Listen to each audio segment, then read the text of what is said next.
DevOps architecture. Architecture is always important, and a lot of times it's reserved for the structure of the software system itself, and that's important. It's super important. But regardless of the shape of the software that you choose to build, our industry has arrived at a process that has proven to be the right process when it comes to structuring the DevOps environment. And so it starts off with the commit stage of continuous integration and the private build. And the private build is important.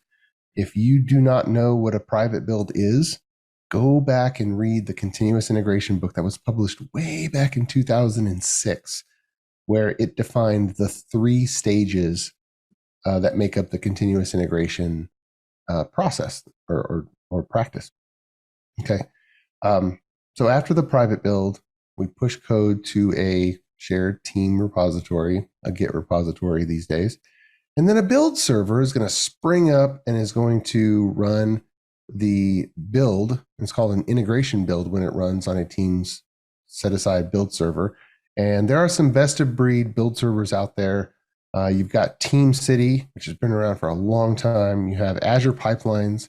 You have GitHub Actions, this kind of up and coming that is gaining some traction. They're working hard on that one. But those are all best of breed build servers, and for these purposes, any of them will do this job. And the differences between them are probably going to be based on what your priorities are. But there are teams all over the industry having lots of success with each of those three. Okay. And by the way, we've done tons of implementations of all three of them, and we end up implementing the same structure and the same process regardless of build server that is chosen, because it's more about the process than it is a particular tool. You need the tools that are great, and there's a set of tools that definitely are great and do the job well. After the integration build, we package up release candidates. And with .NET software, it's either going to be NuGet packages or zip files. And if you haven't gotten deep into NuGet packages, they're kind of glorified zip files with a different dot extension. And then after that, we get into deploying. And so regardless of build server technology, you want to layer on the orchestration that your build server allows. You layer that onto Octopus Deploy. Octopus Deploy is basically a kind of a best of breed for the complex scenarios. Azure Pipelines has a lot of deployment capabilities.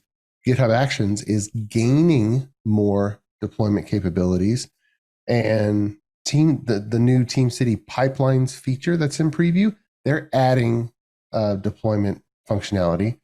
But Octopus Deploy has had such a head start that that oftentimes teams that didn't know about Octopus Deploy will start off using one of these others, and then the scenarios get increasingly more complex, and then they'll realize, okay, let me go to a more mature, more powerful tool, and then their scenario gets simpler again. So that's kind of the dynamics.